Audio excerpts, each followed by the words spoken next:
Good morning to you. This is Timika Chambers with Create a Generational Love Cycle. Today is July 17, 2022, here in the United States. And whatever day it is for you, I hope that your Sunday is off to a great start. Sunday is a day of relaxation, of rest, of family time, of a day of any day to reunite with the source of life. And the thought that came to me today is how you treat others, how you feel about others is often how you feel about yourself. And how you treat others is in some way how you treat yourself. And so there is a generational cycle of pain that continues to dismantle the family concept. We are seeing children who are committing crimes, gun violence, it's up.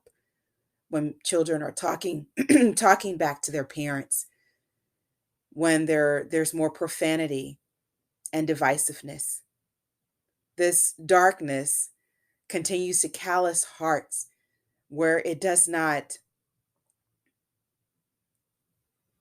care if you are what color you are, what race, what religion.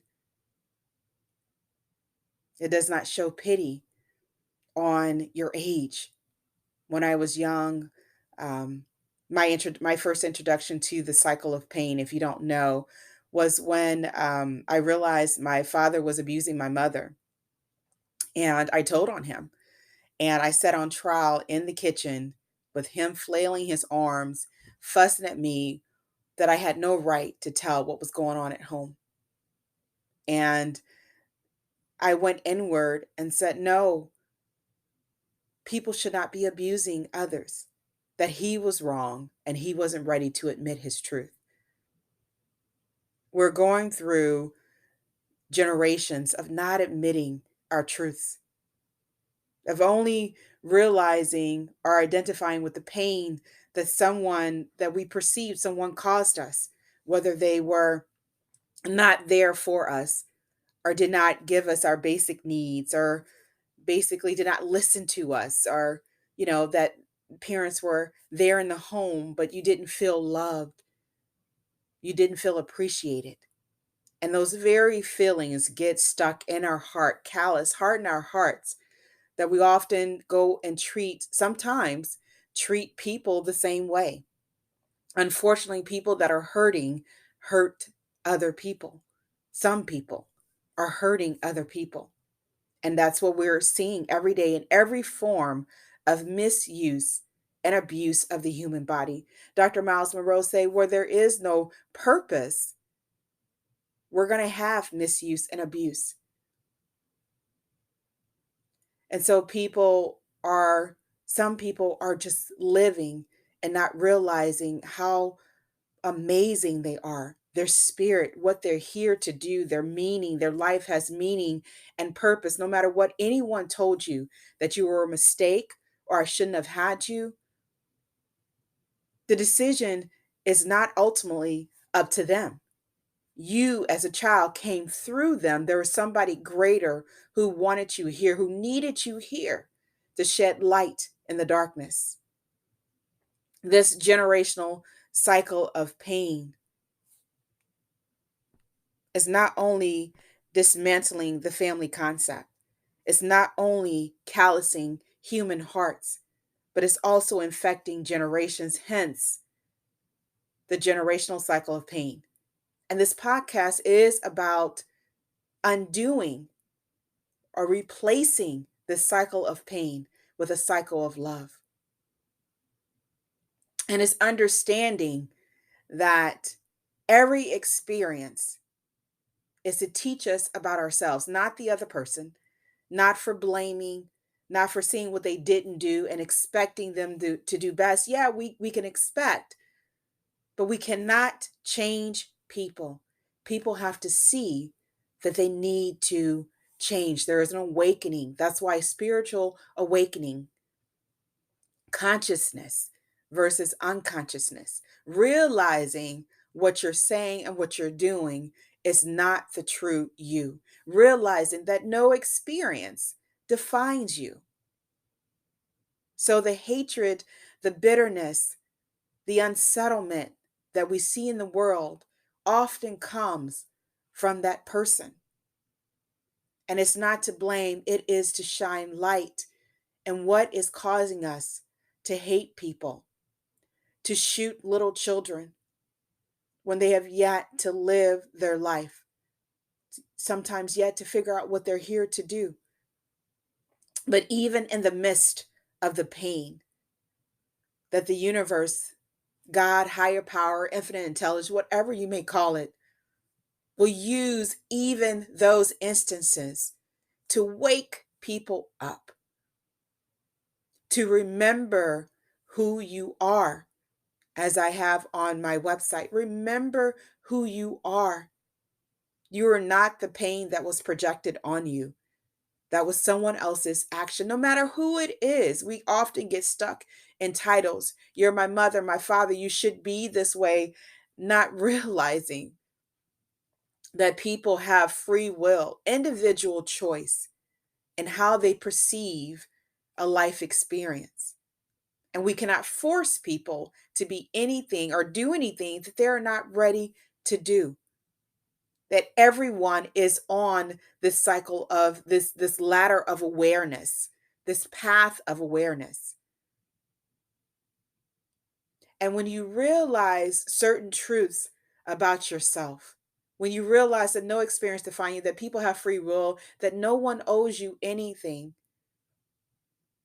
that how I treat someone or how you treat someone often is a reason for you to look within yourselves. When you yell, when you curse, when you hit, when you steal, when you shoot, when you push, when you kick, what is it within you that has lost some respect for the human life?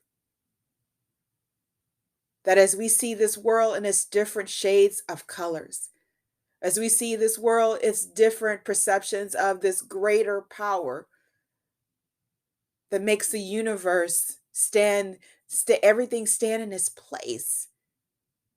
If you think about the earth and how it's just rotating around the sun, and how the moon in itself rotates, what keeps it in place? What separates the oceans from land, water from land? What gets us up every morning? What takes us away from the earth? There is a higher power, a just law in the universe, that no matter what you've gone through, there is something higher that loves you and wants you to remember who you are. The infinite spirit, the compassion, the love, the grace, and mercy from which we came. How you feel about yourself will be reflected in how you treat others. And so, what are you doing to others? What have people said that you have done to them? Are your children afraid of you? Do your children talk to you? Do you feel yourself getting angry a lot, frustrated? Because the only thing and what we must see is that the very things that are out there committing violence, the very people that are committing these acts, that potential is within us. And I know some people say, no, no, no, I would never, never, never do that.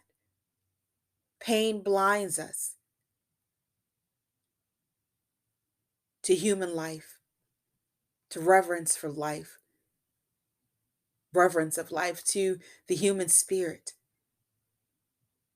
And the very things that you think you would never do if you continue to allow yourself, your heart, because remember, out of the heart flows the issues of life. And if you continue to let your heart be hardened by your experience instead of being enlightened or lightened by your experience, bringing out the best in you, you never know what you can or will not do. We must check ourselves. each day, every moment, not in an obsessive way, but did I handle that situation? How did I handle that situation? Why am I upset? Why am I angry? Not what is wrong with you. And I don't even, I know Oprah and Prince Harry, they were talking about what is, I believe Oprah, what has happened to you. And I believe it's more than that. It goes beyond that. And it was, I believe it was Oprah, and it was something I was reading, but it's more than that. It's more, it's about, the question becomes, what did you interpret about your experience? Because we have gone through many experiences that have touched on betrayal, confusion, resentment, shame, bitterness, that have touched on misuse of our body, whether it was someone who neglected to give us our basic needs, or who hit us or pushed us, or even called us outside of our name. Many of us have experienced those concepts. But it is in the interpretation of the event, of the experience, the interpretation, that we're either going to say this was against me, this experience, or it was for me to bring out the best in me. It's all about how you see your life experiences. And many great leaders, James Allen, Napoleon Hill, Wayne Dyer, have touched on this, have said it. As a man thinketh, so is he. So, what are you thinking about? What constantly plays in your subconscious mind? Is it thoughts of peace? Yeah, are there thoughts of harm, of vengeance, of resentment, of shame? Because some way, somehow, those concepts play out in your lives. Some way, somehow. Whether it's through eating, your finances, whether it's through physical, the way you sleep, insomnia, eating, overweight, overeating, undereating, bulimia, anorexia, in your social life, in your spiritual life. Who we are is often how we live. So, may I ask you, how do you feel about yourself? Because it boils down to really looking at yourself, not looking at the other people. Turn the eyes inward. Turn them inward, not as blaming, but as a seeking of awareness, seeking the truth of who you are and what life means to you. This is Timika Chambers with Create a Generational Love Cycle. The way we break the cycle of pain is by one thought at a time, dismantling myths, accepting truths.